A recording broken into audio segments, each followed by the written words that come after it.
आज की पहली खौफनाक कहानी राहिला शेयर कर रही है। राहिला कहती है, हम लोग मीरपुर के रहने वाले हैं। आज आपके साथ अपनी नानी अम्मा की कहानी शेयर करना चाहती हूँ।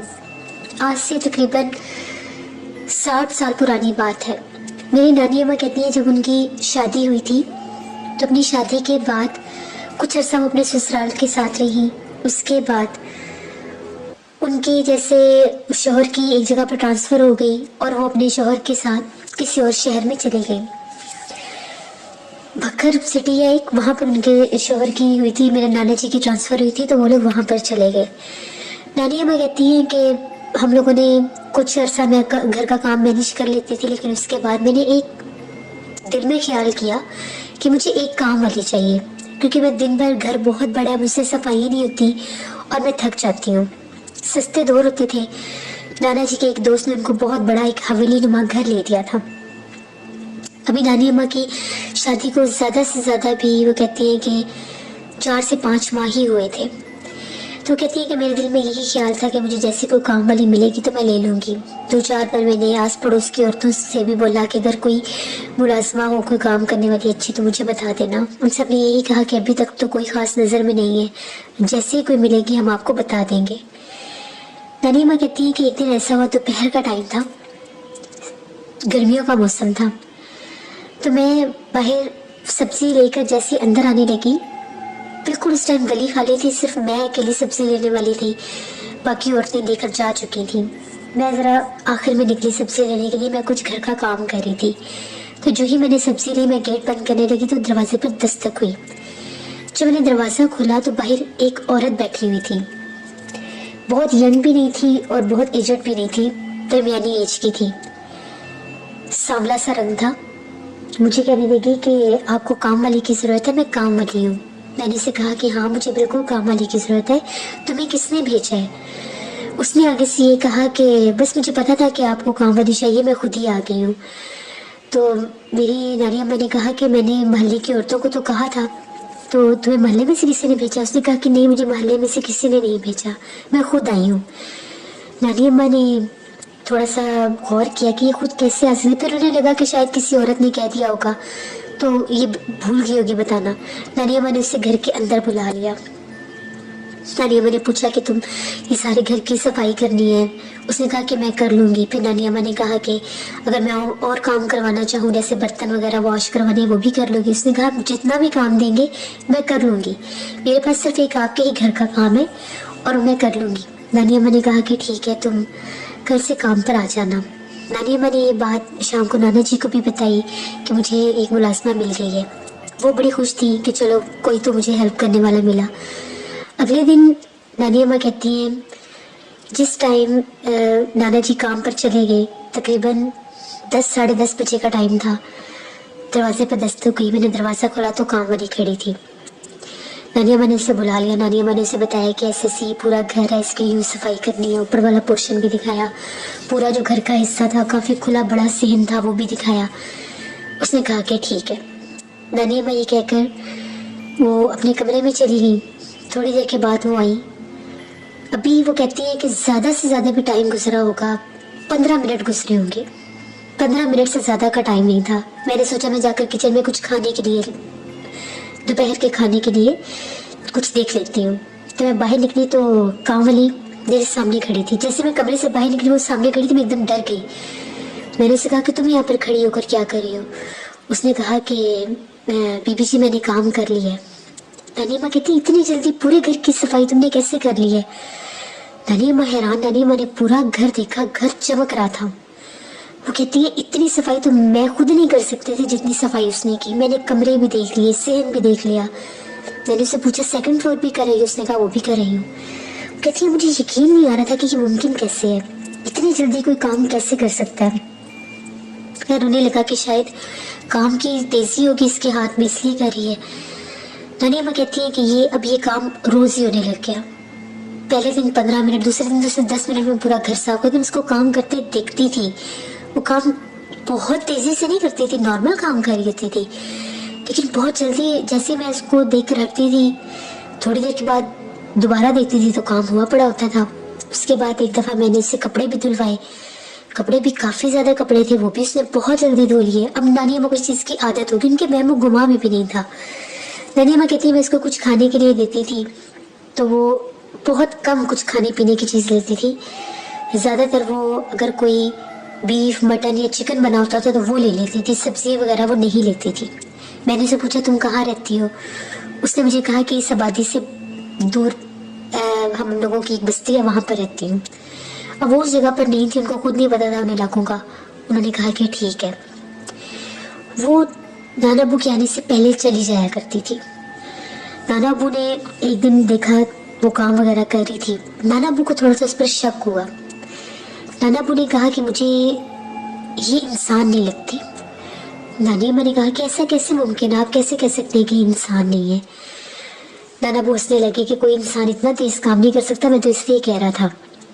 शायद वो कुछ छुपा रहे थे या उनको कोई डाउट हो गया। नानी अम्मा ने भी उनकी बात हंसी में डाल दी। नानी अम्मा कहती है कि एक दिन ऐसा हुआ, मैं अपने कमरे में थी, मेरे कमरे की सफाई करने के लिए आई। वहाँ पर मेरा ड्रेसिंग टेबल पड़ा हुआ था। नानी अम्मा कहती है कि जैसे ही कमरे की सफाई करने लगी, अभी बिल्कुल सामने खड़ी होकर सफाई कर रही थी। उस काम वाली का नाम नसरीन था।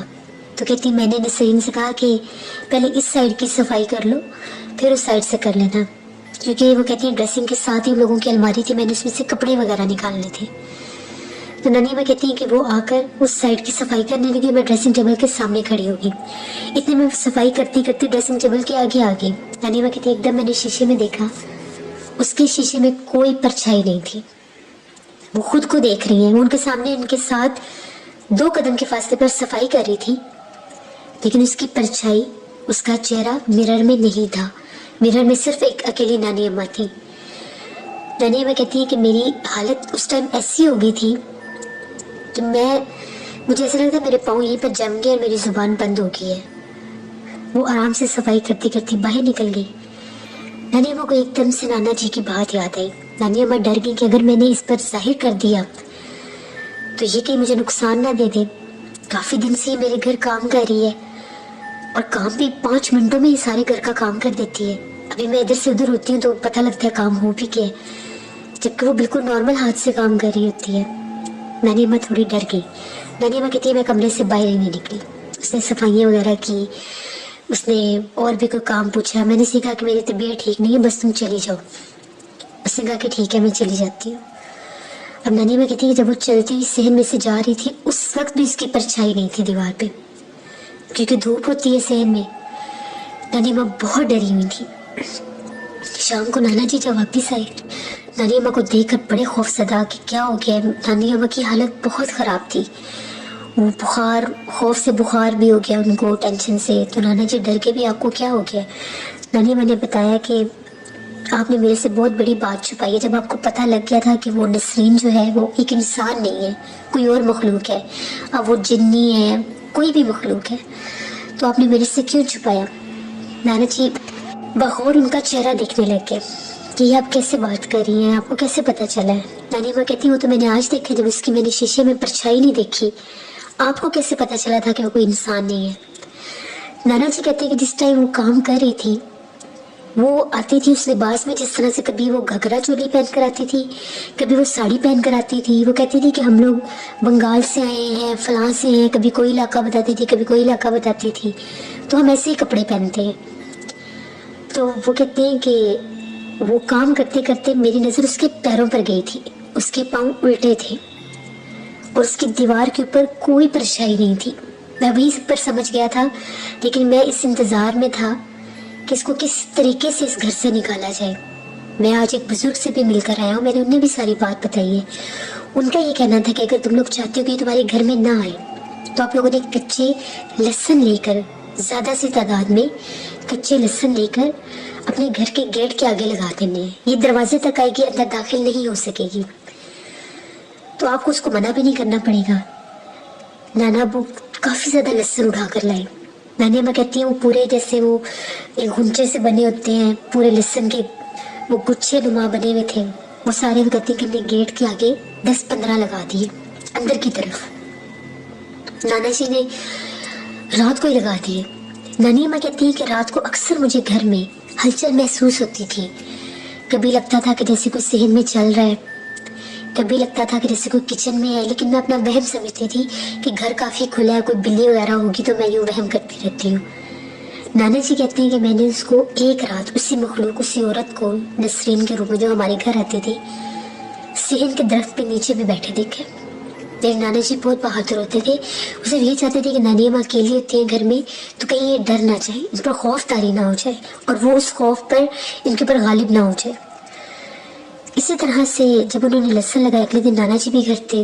10 बज गए, 10:30 बज गए, 11 बज गए, 12 बज गए, आज काम पर वो नहीं आई। ना तो उसकी छुट्टी थी और ना ही छुट्टी का दिन था।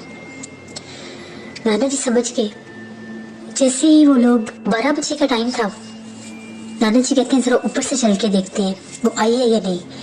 जैसे ऊपर जाकर देखा तो वो क्या देखते हैं, उनके घर के थोड़ा सा दूर एक बहुत बड़ा पीपल का दरख्त था। पीपल के दरख्त के नीचे बैठी हुई थी, बहुत ज्यादा डरावनी चेहरे वाली। उस वक्त उसका चेहरा भी बहुत डरावना लग रहा था।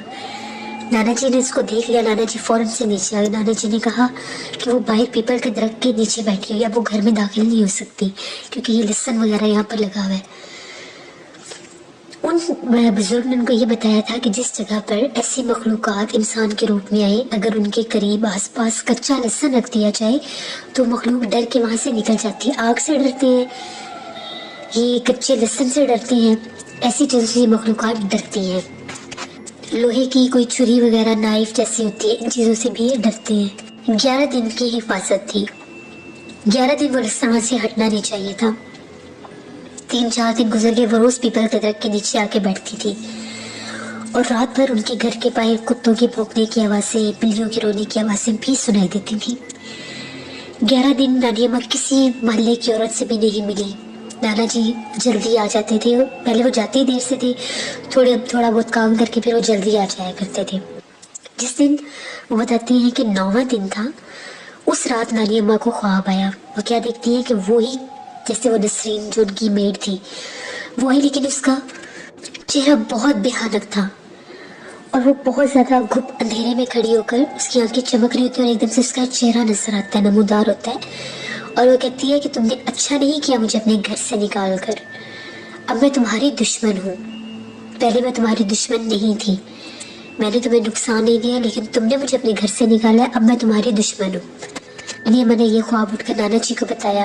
नाना जी उसी दिन नानी अम्मा को साथ देकर उन बुजुर्ग के पास गए, उनको सारा ख्वाब बताया। उन्होंने हिफाजत का एक तावीज़ दे दिया। उन्होंने कहा कि वो जो आपके घर में आती थी वो एक पिछल पैरी थी, जो औरत के रूप में अपना आप अभी आप पर जाहिर कर रही थी। आहिस्ता आहिस्ता इसने आपके घर पर और आप लोगों के पर भी बसेरा कर देना था और एंड में इसने आपको जानी नुकसान दे देना था।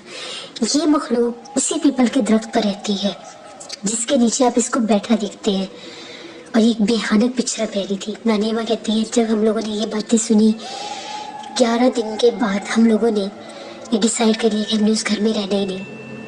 जब 11 दिन आए तो वो लहसुन जो थे वो बिल्कुल काले रंग के होने लगे, जल गए। तो वहाँ पर हमने नए लगवा दिए कि कहीं वो असरअंदाज ना हो जाए, हमें डर था। तकरीबन वो कहती है कि 41 दिन के अंदर अंदर हमने वो घर छोड़ दिया था।